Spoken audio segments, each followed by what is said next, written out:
اللہ اللہ اللہ۔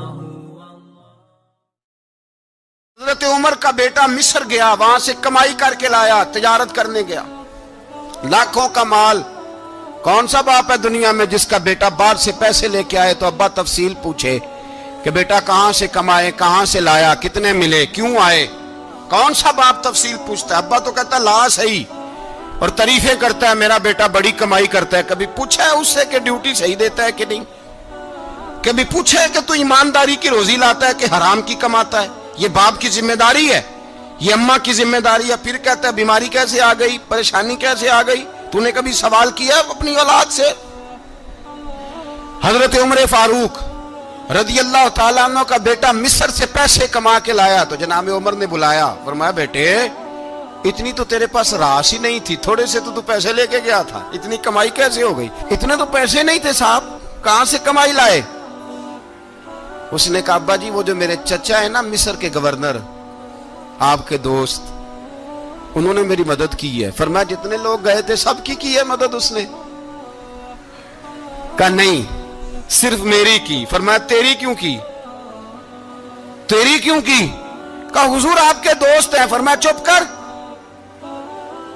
حضور انہوں نے مجھے اتنے پیسے دیے، میں نے کاروبار میں ڈالے تو نفع آیا تو میں ان کی رقم دے کے۔ فرمایا خاموش ہو جا، باقی جتنے لوگ گئے تھے سب کی مدد کی اس نے؟ کہا نہیں حضور صرف میری کی۔ فرمایا اس نے تیری مدد نہیں کی، اس نے خلیفہ کے بیٹے کی مدد کی، اس لیے کہ وہ خلیفہ کو اپنے حق میں نرم کر سکے۔ فرمایا آدھا مال تیرا ہے، آدھا مال غنیمت کا ہے، مال خزانہ کا ہے، مسلمانوں کا ہے، اس لیے کہ تو جو وہاں سے مال کما کے لایا ہے وہ اپنے باپ کے خلیفہ ہونے کی وجہ سے کما کے لایا ہے، لہذا رکھ ادھر۔ یہاں کہتے ہیں کدھر سے آیا، کیسے آیا، کون سا حساب دیں، کیا کریں؟ او بھائی حضرت عمر رضی اللہ تعالیٰ عنہ کا اپنی اولاد کے بارے میں یہ رنگ ہے۔ ایک جنگ سے نا خوشبو آئی، خوشبو بڑی مہنگی ہوتی تھی، عرب میں خوشبو آج بھی بڑی مہنگی ہے، وہ زیادہ استعمال کرتے ہیں۔ میری باتوں کی سمجھ آ رہی ہے میرے بھائیوں؟ بڑی مہنگی خوشبو تھی۔ جب وہ خوشبو آئی تو حضرت عمر نے کہا، گھر میں پہلے پہنچی حضرت عمر کے، چونکہ زیادہ عورتیں استعمال کرتی تھی گھر کے اندر خوشبو، مرد بھی لگاتے تھے۔ حضرت عمر نے اپنی بیوی سے کہا، آپ کی زوجہ تو تھی وہ بڑی خوشبو کو پسند کرتی تھی۔ حضرت عمر نے اپنی زوجہ سے کہا کہ خوشبو لاؤ، میں نے ایک عورت کی ڈیوٹی لگائی ہے، وہ خوشبو تول تول کے نا تو حصہ برابر صحابہ میں بانٹ دے گی۔ تو آپ کی زوجہ کہنے لگی کسی بی بی کی ڈیوٹی لگانے کی کیا ضرورت تھی، میں جو موجود تھی میں بانٹ دیتی ہوں تول کے حصہ برابر۔ آپ نے فرمایا نہیں تو رہنے دے، وہ فلانی بی بی بانٹے گی۔ کہا حضور میں نے بھی بانٹنی ہے، میرے پہ کچھ حق ہے؟ آپ نے فرمایا نہیں تو تفصیل نہ پوچھ، تو خوشبو دے دے، کوئی اور بانٹے گی۔ خاتون خانہ تھی نا، کہنے لگی نہیں مجھے بھی آج آپ کو بتانا ہی پڑے گا کہ کوئی جو بانٹ سکتی ہے تو میں کیوں نہیں بانٹ سکتی؟ زوجہ کہتی عمر نے بات کی تو میری چیخیں نکل گئی۔ حضرت عمر فرمانے لگے جب تو خوشبو بانٹے گی نا تیرے ہاتھوں کو بھی لگے گی، تیرے دوپٹوں کو بھی لگ جائے گی۔ اگر رب کریم نے مجھ سے سوال پوچھا کہ عمر خوشبو تو مسلمانوں کی تھی، تیری بیوی کے دوپٹے کو کیوں لگ گئی، تو میں اللہ کے حضور کیا جواب دوں گا؟ اگر اللہ نے یہ سوال کیا کہ تیری بیوی نے کیوں لگائی، وہ تو حصہ تھا مسلمانوں کا، تو نے تیری بیوی نے کیوں لگائی؟ تو فرمایا میں نہیں چاہتا کہ اللہ کے حضور مجھے اور تجھے باز پرس ہو، لہذا کسی اور کو بانٹنے دے۔ زوجہ روئی اور تڑپ کے کہنے لگی عمر مجھے لگتا ہے صبح قیامت بھی تیری بیوی ہونے کی وجہ سے اللہ مجھے جنت عطا فرما دے گا، تیری زوجہ ہونے کی برکت سے۔ بھائی یہ معیار رکھا، خدا کی قسم ایسا شخص تاریخ میں دوبارہ نہیں آیا۔ اتنا بڑا آدمی، اتنا بڑا شخص، اتنا بڑا آدمی، اور پھر رنگ یہ ہے کہ عمر 22 لاکھ مربع میل کا حکمران، 22 لاکھ، اور کھجور کے درخت کے نیچے مٹی کا ڈھیلا لے کے سو گئے ہیں، پرواہ کوئی نہیں، کوئی مسئلہ ہی نہیں۔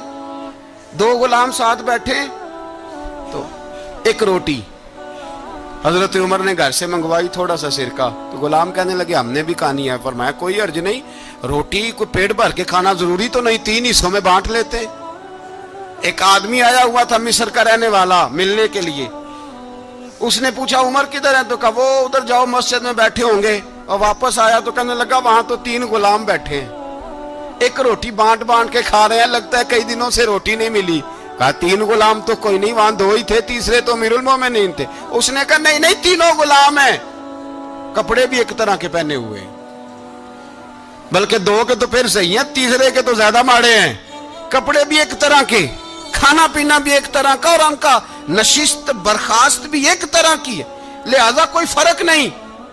حضرت ابو ہریرہ کہتے ہیں میں لے کے آیا, اور جناب عمر کو جب میں نے کچی زمین میں تامت سمیٹ بیٹھے دیکھا تو میں رو پڑا.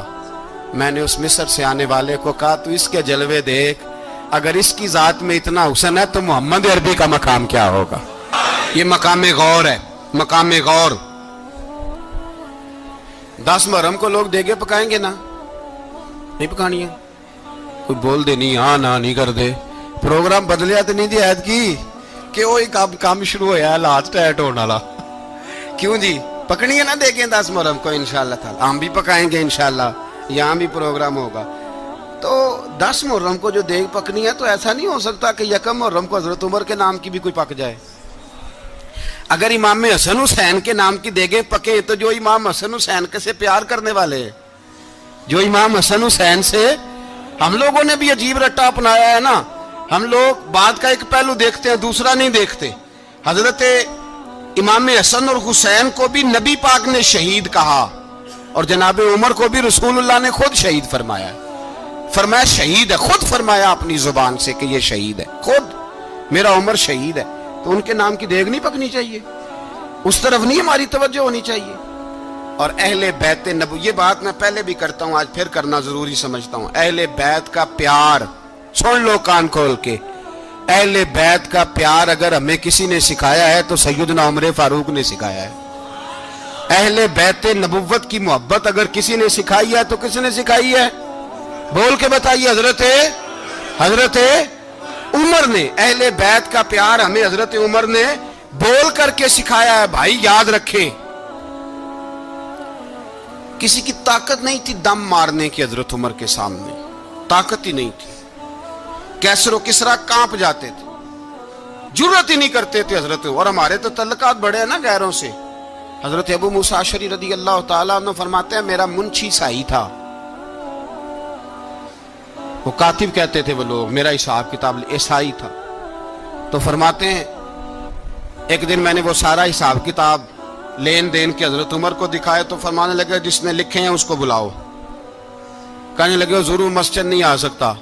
کیوں نہیں آ سکتا؟ کہنے لگے وہ عیسائی ہے. کہتے ہیں حضرت عمر جلال میں آ گئے. آپ فرمانے لگے جنہیں رب دور کرتا ہے تم کیوں قریب کرتے ہو؟ جنہیں اللہ دور کرتا ہے. فرمایا تم غیروں کو اگر عہدے دو گے تو اپنوں کا کیا بنے گا؟ اگر تم غیروں کو عہدے دو گے تو اپنوں کا. یہ سوچ ہے جو آج برما کے مسلمانوں کے لیے بھی ضروری ہے. کہا اگر تم غیروں کو عہدے دو گے تو اپنوں کا. ہم نے غیروں کو عہدے دیے تو دیکھا نا اپنے کس طرح کاٹے جا رہے ہیں. غیروں کو جو عہدے دے دیے یارانے سارے غیروں سے, روز دعویٰ ہوتا ہے چین ہمارا سجن ہے, چین ہمارا دوست ہے. او بھائی دوست ہے تو اس سے کہو نا کہ برما تو تمہاری ایک چھوٹی سی ریاست ہے, چین کے بغیر تو وہ سانس بھی نہیں لے سکتا. اس کو کہو نا اس حکومت پہ دباؤ ڈالے. لیکن ہم لوگوں نے غیروں کو عہدے دیے تو اپنے پس گئے.